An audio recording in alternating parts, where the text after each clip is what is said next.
properties asked for water service, they extended the main line and put the fire hydrant out here.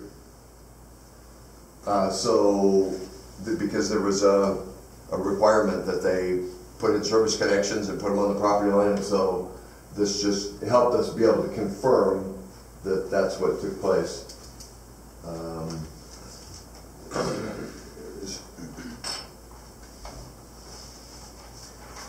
So that just functions just like Google Earth on any of the streets where you've got that. There's a reporting tool too, so as far as being able to pull the report of any of the parcels that are either inside the place of use and inside the district boundaries, or any combination of those can be taken to Excel. And if we enter into agreement with these folks, we would determine which reports are important on top of that. Okay, so I'm going to go back to the street view just because it's not so cluttered as I go through this. There are, I just want to show you, I'm going to zoom out now and go back to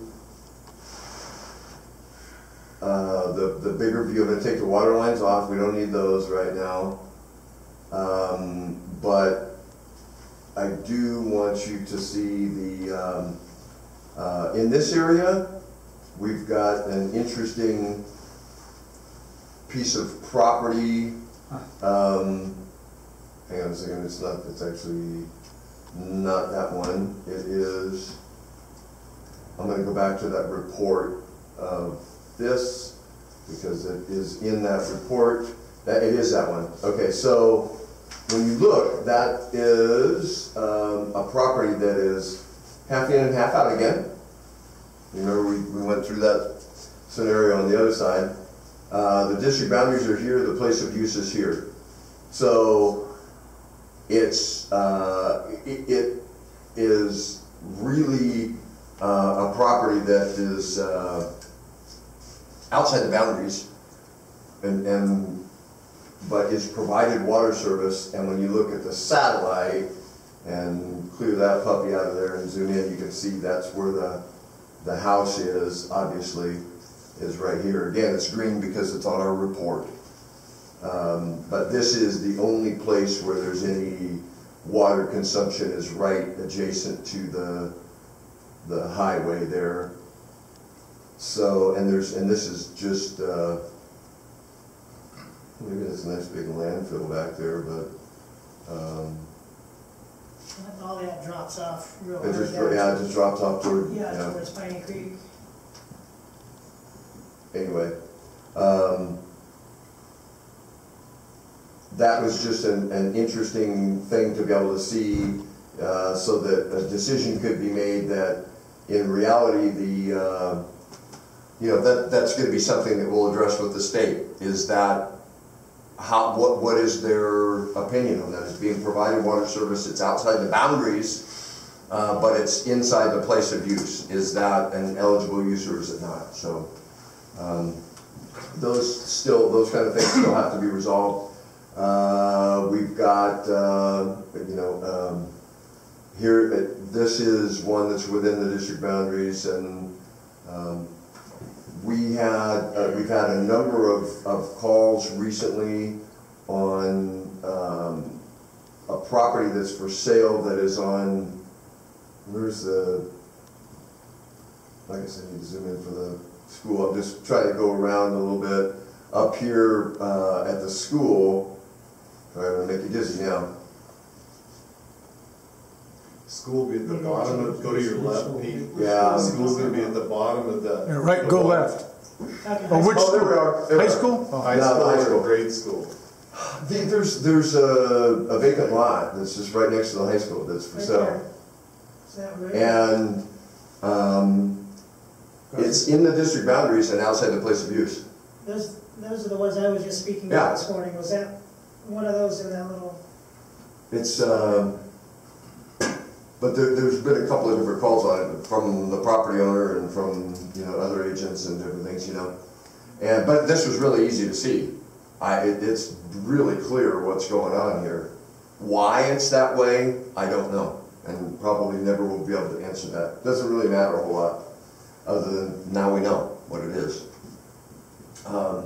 If they pursue that, what's the remedy?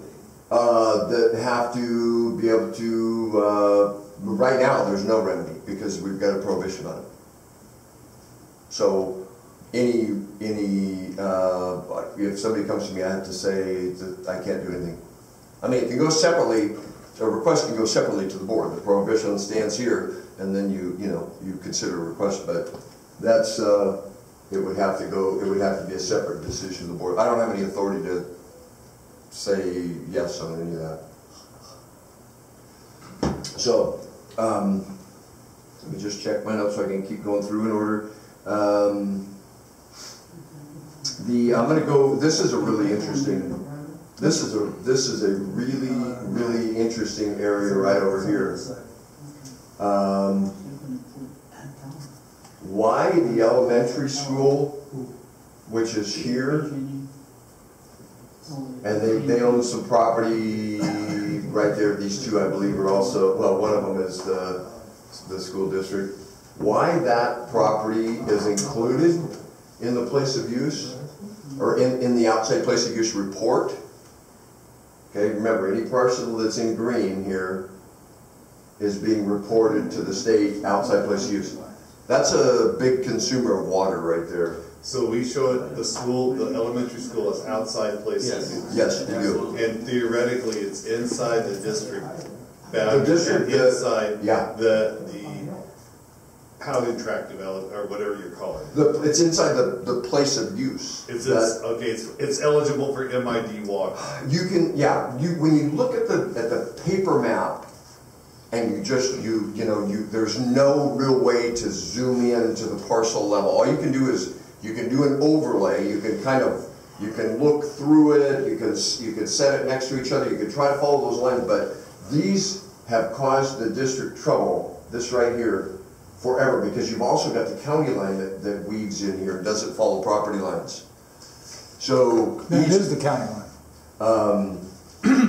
well, but it. And the 1978 map shows that the place of use is south of the county line, not on it. Well, let's keep hold this. Okay, so this is. Let's not get sidetracked. Let's go through this program. This is what the.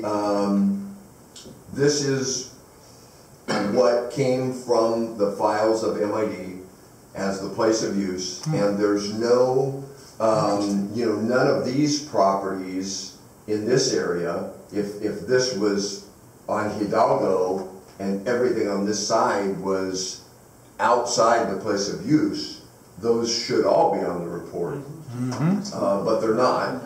And the place of use is here, and there's one other anomaly with this there was a subdivision done.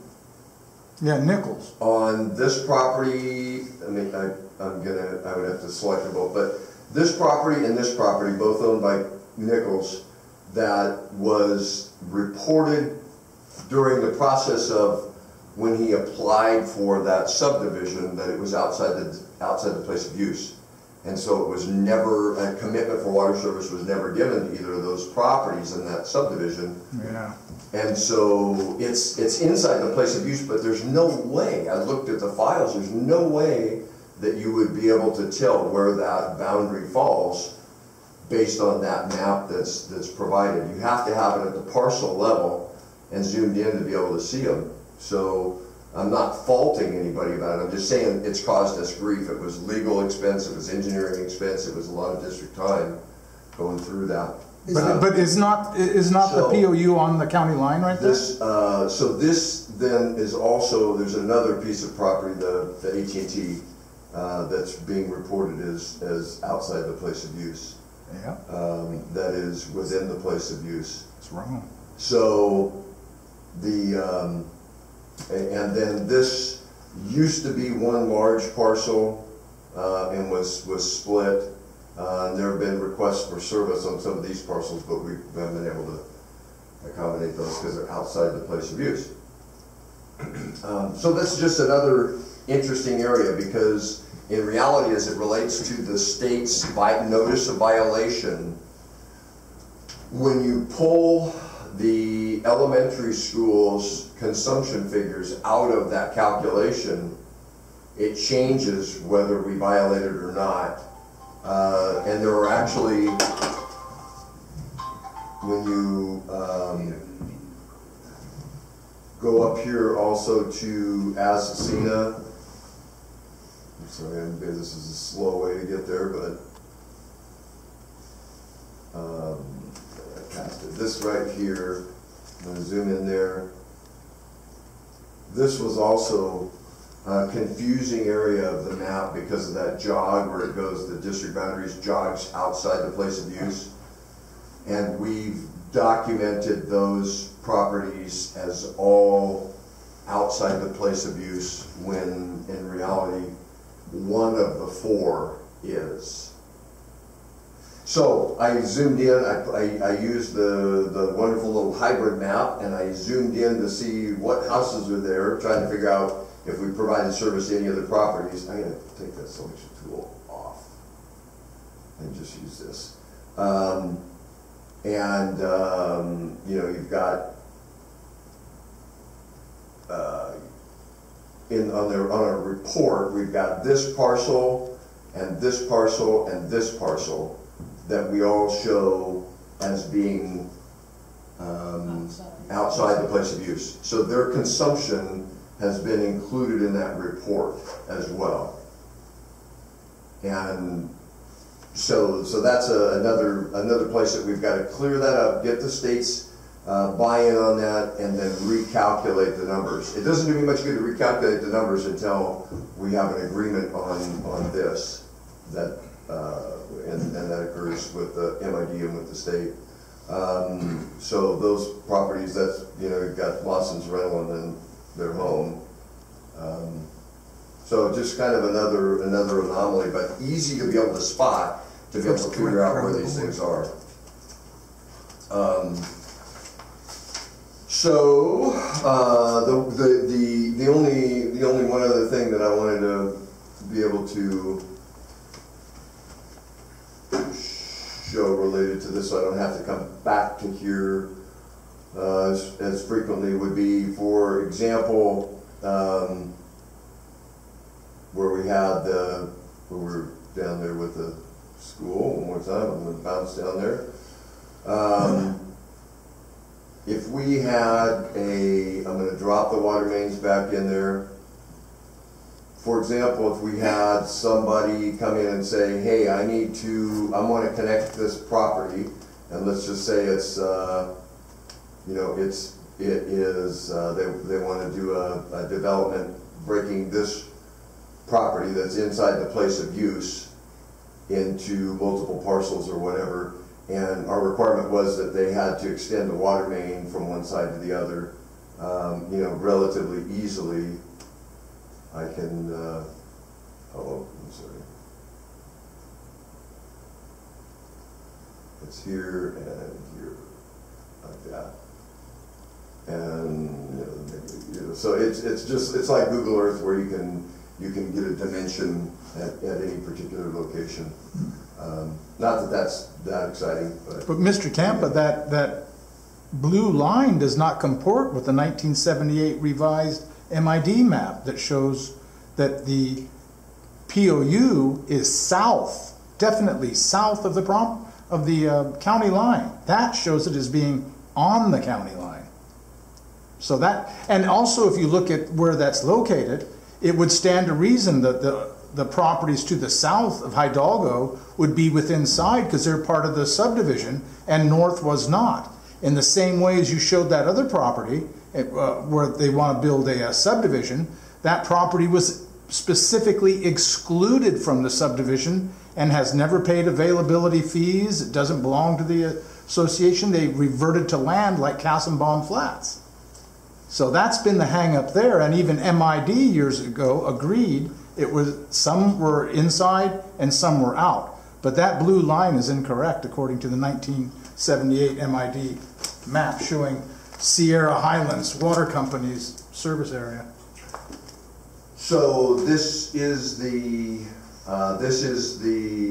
map, and also the map reading program Again, the other items that are useful in being able to determine whether water service is being provided to a property, where fire hydrants are, and everything else, is to have that data updated on this as a layer on this map, where you can call up the service lines to be replaced, the service lines to be replaced, properties that have meters, properties that don't have meters, properties that pay the availability charge, and properties that don't, and be able to visually see where they are and whether they're served or not. And it's a good tool for accuracy that's easy to manipulate. You don't have to have specialized training or staffing to be able to get through it.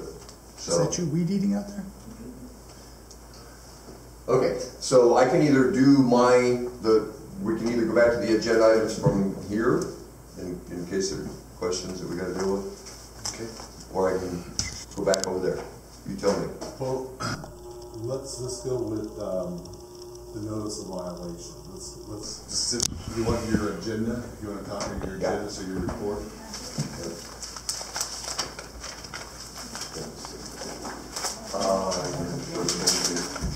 That way, if somebody has a question, we can pull it up, and we'll that way you can stay there till we get through the mapping process. Okay, let's still with item 5A. Comments on the violation. Any comments about that from the public? Mr. West?